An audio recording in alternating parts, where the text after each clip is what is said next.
জগতে এলাম, ধরার মাঝে এলাম, মনুষ্য জন্ম নিয়ে এলাম। কিন্তু বাবা, মনুষ্য জন্ম নিয়ে এলাম ঠিকই, কিন্তু মনুষ্যের মতো কাজ কি আমরা করতে পারছি? মানুষের যা করা উচিত তা কি আমরা করতে পারছি? বলবেন কেন পারছি না? এই যে আমরা সন্তানাদি আমাদের বংশবৃদ্ধি করছি, বাবা বংশবৃদ্ধি তো পশু পাখিরাও করে, করে না মা? করে। আবার আপনারা বলবেন যে মা তুমি আমাদের পশু পাখির সাথে তুলনা করলে, এই যে পশু পাখিরা কি আমাদের মতো বেড়াতে যেতে পারে? আমাদের মতো দুতলা তিনতলা বাড়ি করতে পারে? আহা, মহাজন বললেন এই যে বাবুই পাখির বাসা চেনে? বাবুই পাখির বাসা, দূর দূরান্ত থেকে খড় জোগাড় করে বাবুই পাখি কিন্তু সুন্দরভাবে সেই উঁচু ডালে তার বাসাটিকে বাঁধে। আবার সেখানে জোনাকি পোকা এনে ছেড়ে দেয়, কি জন্য? লাইটের জন্য। দেখুন, আমরাও বাসা করে, আমরাও বাসা তৈরি করে থাকি, পাখিরাও বাসা বাঁধে, আমরাও সন্তানাদি বা বংশবৃদ্ধি করি, পাখিরাও প্রজনন করে। তাহলে তাদের সাথে আর আমাদের সাথে পার্থক্য কোথায়? কি বাবা, পার্থক্য কোথায়? এই যে মানুষ যে শ্রেষ্ঠ জীব কেন হলো? হ্যাঁ, না আমাদের জ্ঞান বুদ্ধি বিবেকের জন্য আমরা অন্য সব প্রাণীদের থেকে আলাদা? বাবা, এই যে জ্ঞান বুদ্ধি বিবেক আমাদের প্রদান করা হলো, তা কি এমনি এমনি হেলাই চলে যাওয়ার জন্য? কি এটা অবশ্যই ভগবান নির্দিষ্ট কোনো কাজের জন্য আমাদের দিয়েছে। কি কাজ?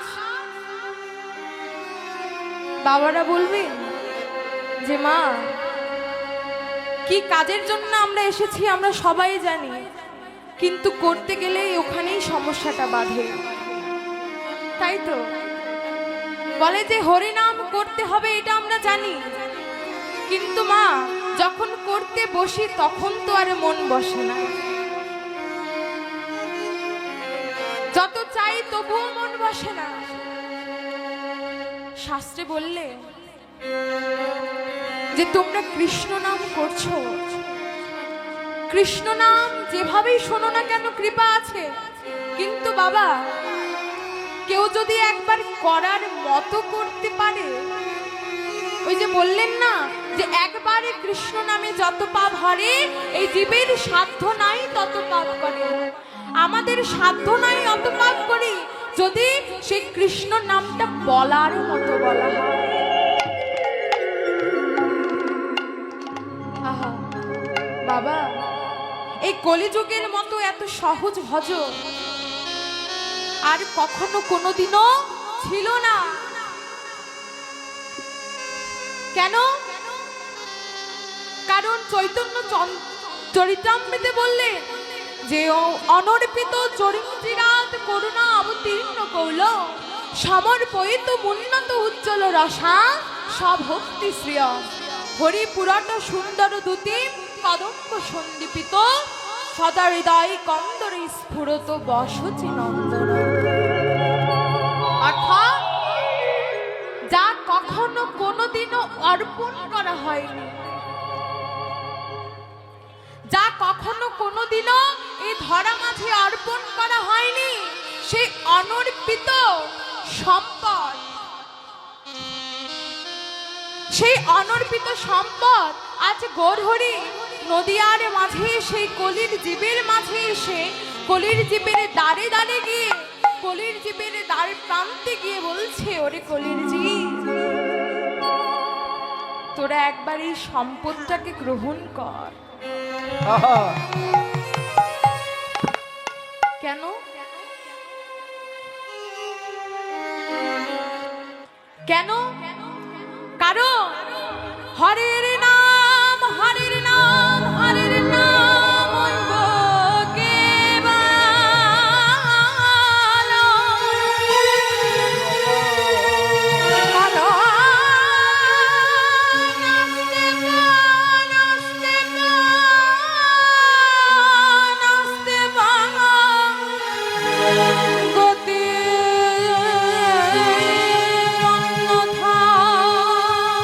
গতি অন্যথা। হরি কলিতে এই কলিকালে হরিনাম ছাড়া জীবের গতি নাই, গতি নাই, গতি নাই। তোরা যে যাই করিস না কেন এই হরিনাম তোদের করতেই হবে। বাবা এ জন্মে করছি না, এ জন্মে করছি না, ঠিক আছে করলাম না, হেলাই হেলাই পার করে দিলাম। ভাবছেন পার পেয়ে যাবেন না, এই হরিনাম করার জন্য আপনাকে আবার এই ধরাধামে আসতে হবে। যতবার না সেই গোবিন্দের শ্রীপাদ চরণে প্রাপ্তি হচ্ছে ততবার এই ধরাধামে আমাদের আসতে হবে। কেন এই মিছে অহংকার বাবা? আহা, যারা আমরা এখনো অহংকারের আসনে বসে আছি, যে ভেবে দেখো যারা এখনো গোবিন্দকে চিনতে পারেনি। একটু ছোট গল্প বলি বাবা। দেখো একজন ব্যক্তি ছিলেন যিনি খুবই সুন্দরের পূজারী ছিলেন। সে সুন্দরতাকে পূজা করত। সে এতই সৌন্দর্যের প্রতি মুগ্ধ ছিলেন, মোহিত ছিলেন, সে যেখানে যত সুন্দর ব্যক্তি দেখতেন সর্বদা নিজের কাছে রেখে দিতেন। এমন করে দিন যেতে যেতে একদিন এক সুন্দর রমণীকে দেখে সে মুগ্ধ হয়ে যায়। আর সেই রমণীকে দেখে মুগ্ধ হয়ে গিয়ে সেই রমণীকে সব সময় সদা সর্বদা নিজের চোখের সামনে রাখতেন। কেন না সে সুন্দরীর পূজারী ছিলেন। সে যদি পথে কোথাও যেত তবু সেই রমণীকে তার চোখের সামনে রেখে যেত। একদিন কি হলো বাবা,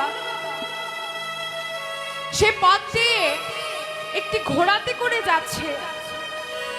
সে ঘোড়াটা চালাচ্ছে বটে, কিন্তু ঘোড়ার তার মুখের সামনে সেই রমণীটিকে বসিয়ে রেখেছে। যখন পথ মাঝে যাচ্ছে এক সাধু বাবার দেখা। যখন সাধু বাবার দেখা হলো, সাধু বাবা সেই ব্যক্তিকে ডেকে বলছে, বাবা আচ্ছা তুমি এই রমণীটাকে নিয়ে কোথায় যাচ্ছ, আর কেনই বা তুমি সামনে রেখেছ? সেই ব্যক্তি মৃদু হেসে বলছে যে বাবা আমি বড় সুন্দরের পূজারী, আমি সৌন্দর্যকে ভালোবাসি, আমি সৌন্দর্যে মুগ্ধ হই। এই রমণীর মতো এত সুন্দর রমণী আমি আমার জীবনে আর কখনো দেখিনি। তাই এই রমণীকে সদা সর্বদা আমার চোখের সামনে রাখছি। সাধু বাবা মৃদু হেসে বলছো, তুমি বুঝি সুন্দরের পূজারী? তো বাবা তুমি যেহেতু এতই সুন্দরের পূজারী, তবে সেই রমণীকে কেন রেখেছো?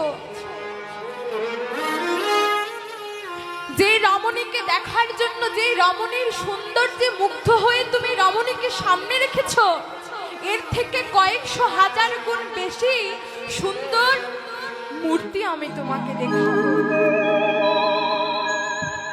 সেই ব্যক্তিটি অবাক হয়ে গেল, অবাক হয়ে বলছে, কি বলছে? এর থেকেও সুন্দর আছে? বলছে হ্যাঁ আছে। বলে কোথায়? বলে তুমি আমার সাথে এসো। সেই ব্যক্তিটির হাত ধরে নিয়ে গেল একটি মন্দিরে। মন্দিরে নিয়ে গিয়ে যখন বিগ্রহের সামনে গিয়ে দাঁড়িয়েছে, সেই ব্যক্তিটি সাধু বাবাকে ডেকে বলছে, বাবা আপনি কোন সুন্দরীর কথা বলছেন? ও বাবা আপনি কোন সুন্দরীর কথা বলছেন? এই যে গোবিন্দের মূর্তি, আমি তো প্রতিদিনই একে দেখি, আমি প্রতিদিন এই মূর্তিকে দেখি। কই এর মাঝে আবার সুন্দরীর কি হলো? সাধু বাবা মৃদু হেসে বলছে, বাবা রে প্রতিদিন তুমি যাকে দেখো, প্রতিদিন তুমি যেই মূর্তিকে দেখো, সেই মূর্তিকে যদি একবার দেখার মতো দেখতে পেতে, সেই মূর্তিকে যদি একবার হৃদয়ের চক্ষু দিয়ে দর্শন করতে, তবে আর জগতের অন্য কোনো বদন তোমার সামনে ভালো লাগতো না। সে ব্যক্তিটি বলল যে বাবা, এই মূর্তির সামনে আমি কোনো সৌন্দর্য দেখতে পাচ্ছি না। সাধু বাবা বুঝতে পারলো যে এভাবে করলে হবে না। যখনই সাধু বাবা তাকে স্পর্শ করে তার জ্ঞান চক্ষুটা খুলে দিল, তখনই ব্যক্তিটি গোবিন্দের অপরূপ মূর্তি দেখে সেই সাধু বাবার চরণে গিয়ে বলছে,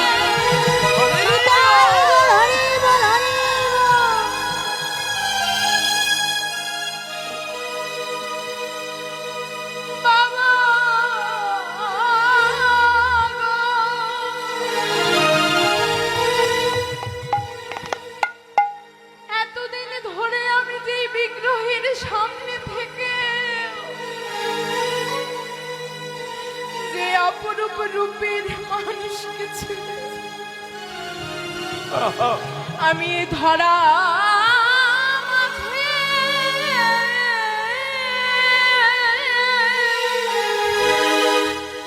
সৌন্দর্য খুঁজে বেরিয়েছি, বাবা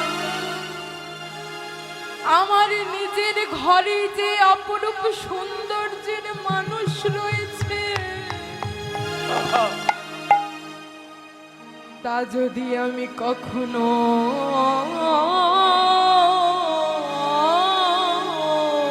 বুঝিতাম,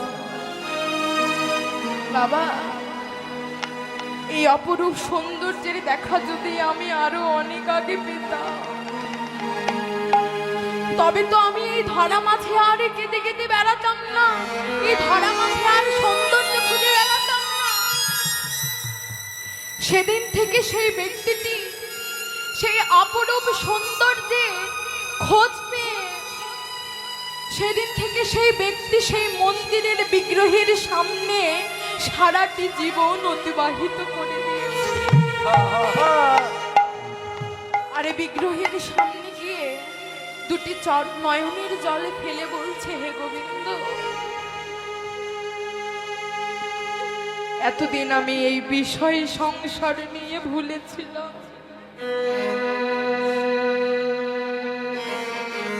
এতদিনে ধরা মাঝে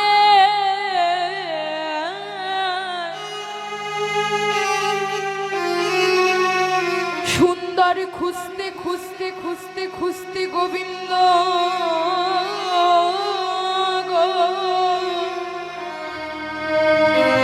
আমি আসলে সৌন্দর্যের ঠিকানাই ভুলে গেছি। গোবিন্দ, আজ যখন তোমার ওই দিব্য মূর্তি আমাকে তুমি প্রদর্শন করিয়েছ, গোবিন্দ তুমি কথা দাও, এই জনমে নয় জনম জনম ধরে যতবার এই ধরা মাঝে আমি আসব, ততবার যেন তোমার ওই দিব্য মূর্তি আমি দেখিতে পারি। দেখতে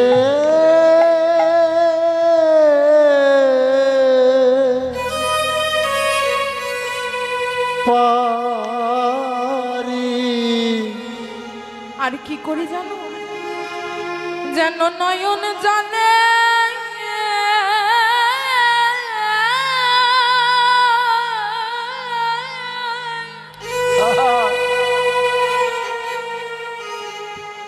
সদা ভাসিতে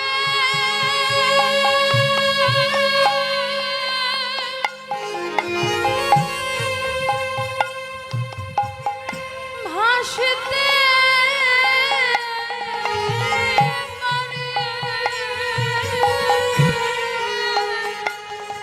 সদা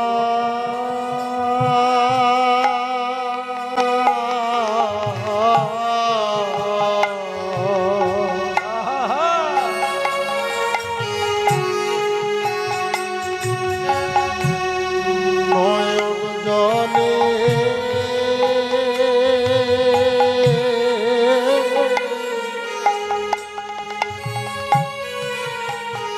ভাসতে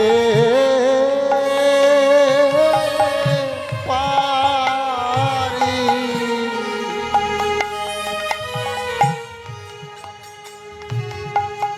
আমায় যে কুলে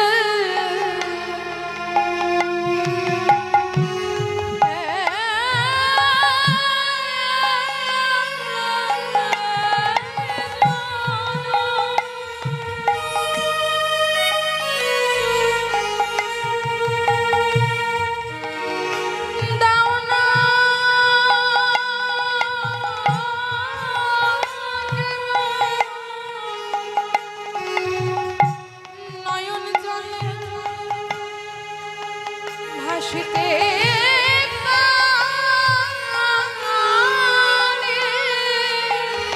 ওই যে যে কোল জনো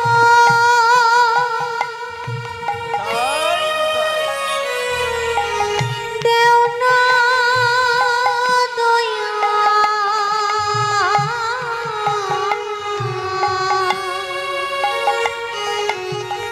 নয়ন জলে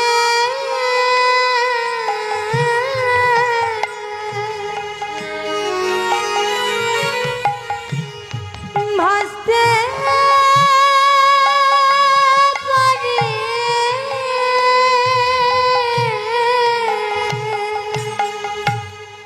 আমাদের অবস্থাটা ঠিক তেমন হয়েছে। কেমন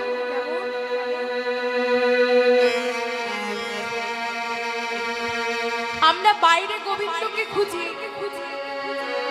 কিন্তু গোবিন্দ যে কোথায় রয়েছে আমরা তা বুঝতে চাই না।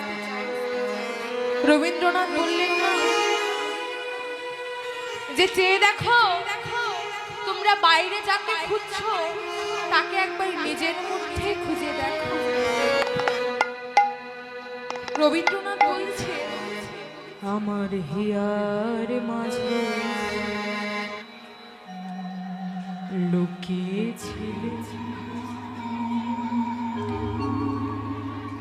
দেখতে আমি পাইনি তোমায় দেখতে আমি পাইনি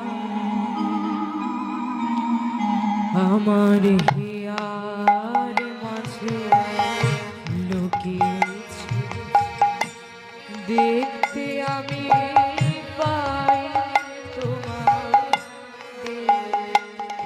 আমি পাই হিয়ার মাঝে লুকিয়েছি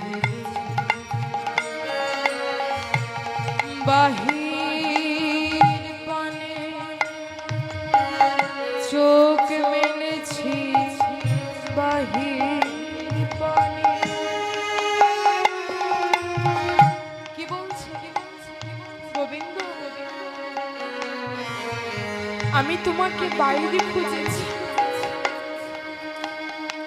আমি অনেক মন্দিরে গিয়েছি অনেক তীর্থধামে গিয়েছি অনেক মন্দিরে তীর্থধামে গিয়ে গোবিন্দ আমি তোমায় খুঁজেছি কিন্তু কখনো একবার আমার নিজের মাঝেই খুঁজে দেখতে ভুলে গেছি। তাই বলছি বাহির পানে চোখ মেলেছে বাহির পানে আমার হৃদয় পানে চাইনি আমার হিয়ার মাঝে লুকিয়েছে দেখতে আমি পাই তোমাকে আমি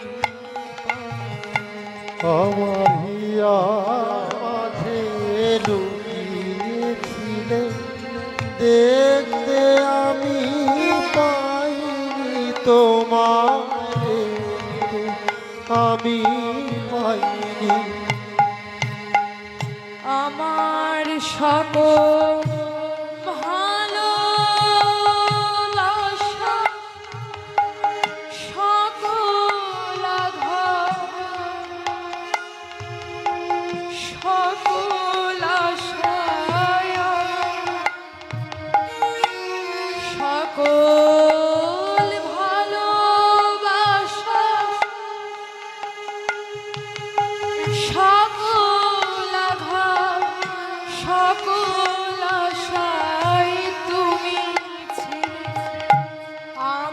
আমার কাছে তুমি ছিলে।